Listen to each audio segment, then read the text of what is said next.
Seeing is believing.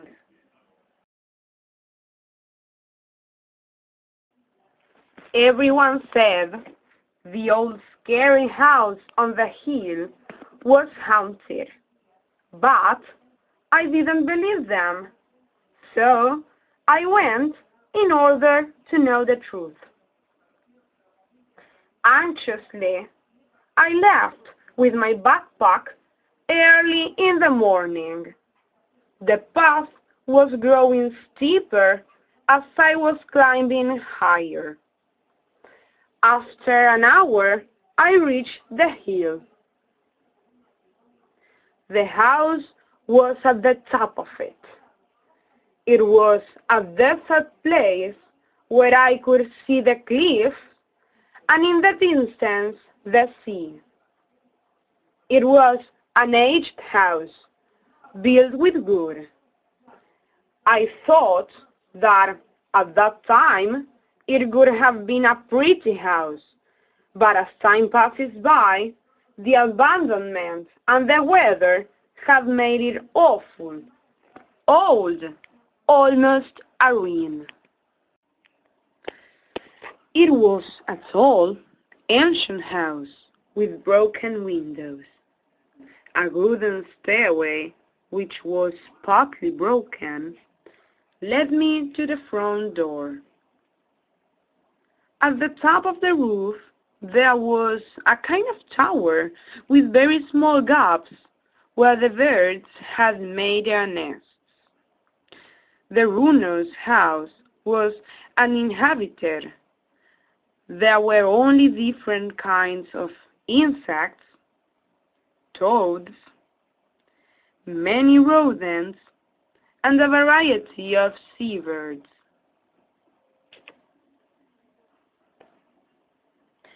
At first, I couldn't open the door, but in a final attempt, I did.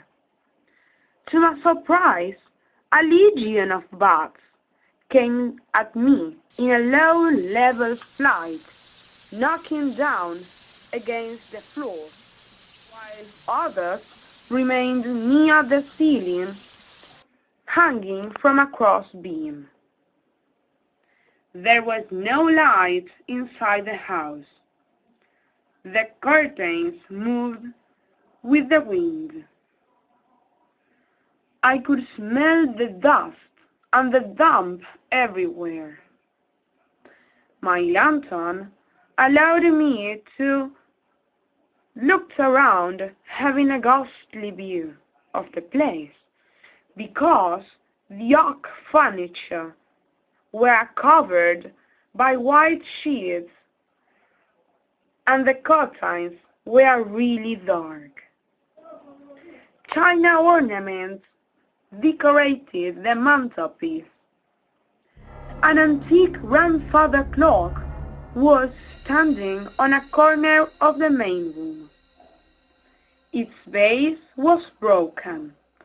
A couple of rats ran away, squeaking, towards a small hole in the wall.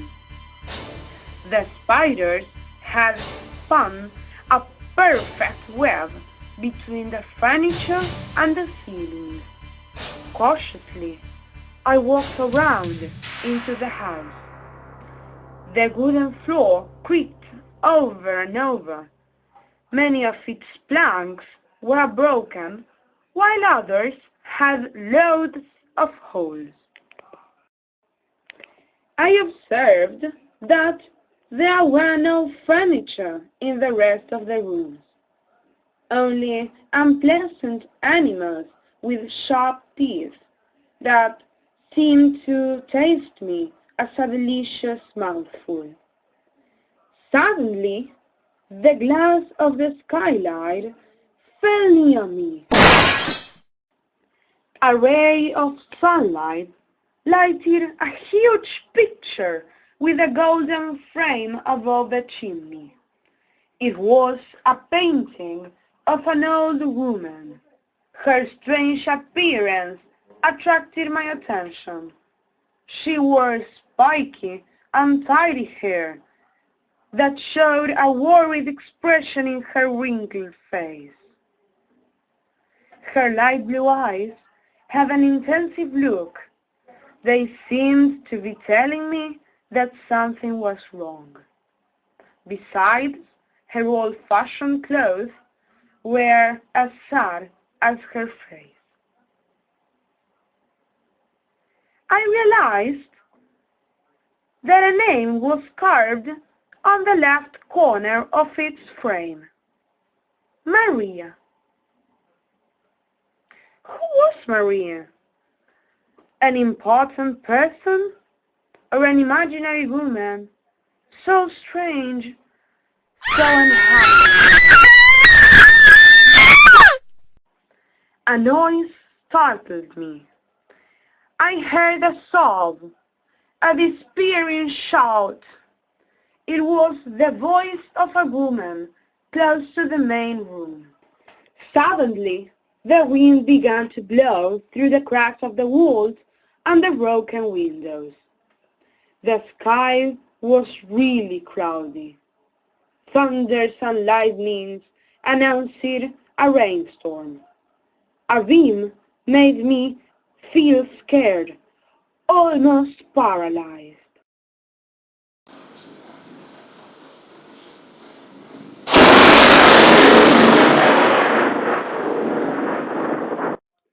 The rain was leaking into the house. I tried to look for a dry place, but my lantern fell down. There was a total darkness except by the lightning. Again the sobbings and the heart-rending shots.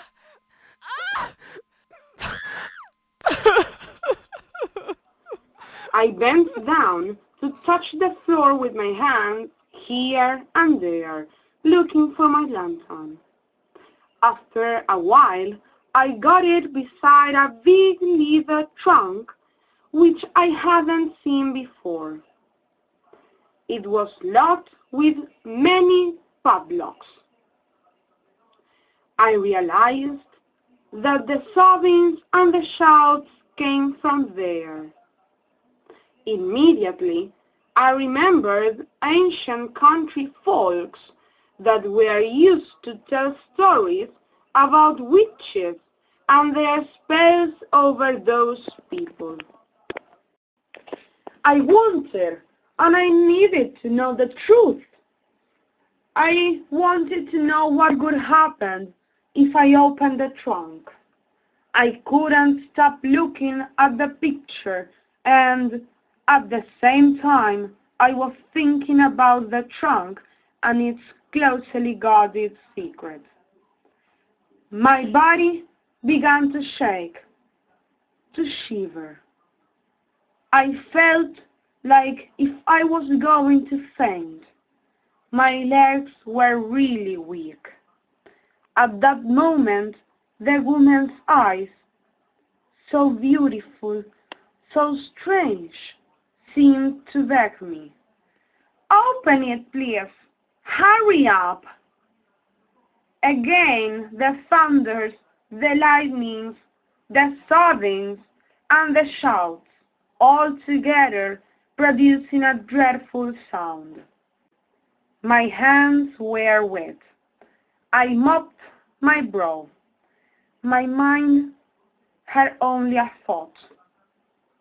I must unlock the padlocks. There was no key, and the rust didn't allow me removing them. So I looked for a heavy object that helped me to open them. In the middle of the darkness, I could find an iron bar near the chimney. The sobbings were louder than the shouts.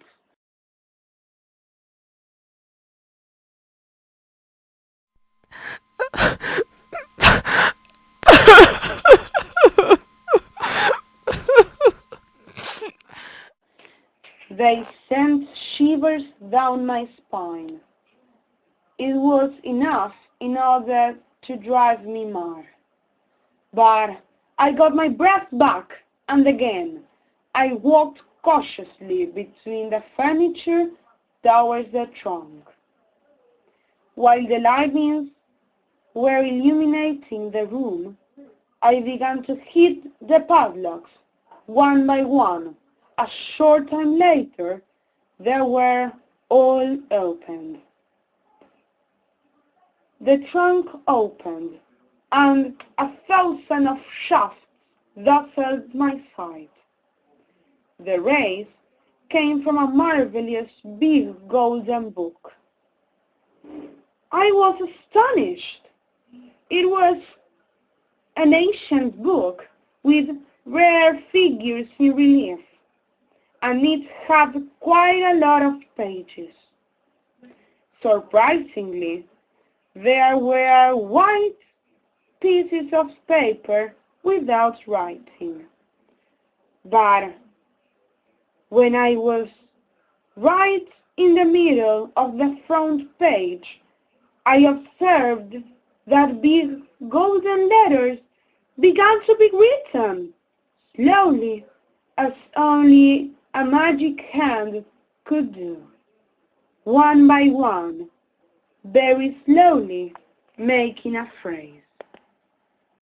Maria fell under the spell of a wicked witch that sentenced her to live a lonely and unhappy life far away from her beloved gentleman.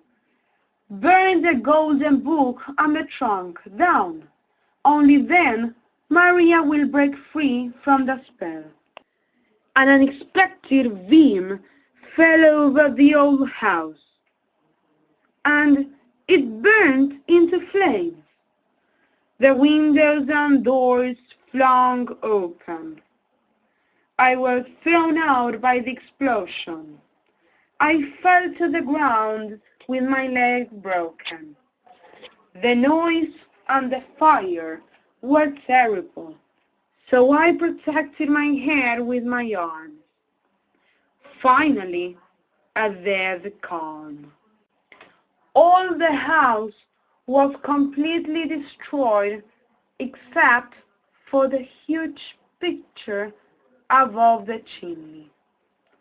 All at once, that painting changed from horror to a peaceful beauty. Instead of an old woman, there was a young, beautiful lady with beautiful hair, soft skin, light blue eyes, full of life and happiness. She was wonderfully dressed, and she couldn't stop smiling. Seeing is believing, and that was the truth.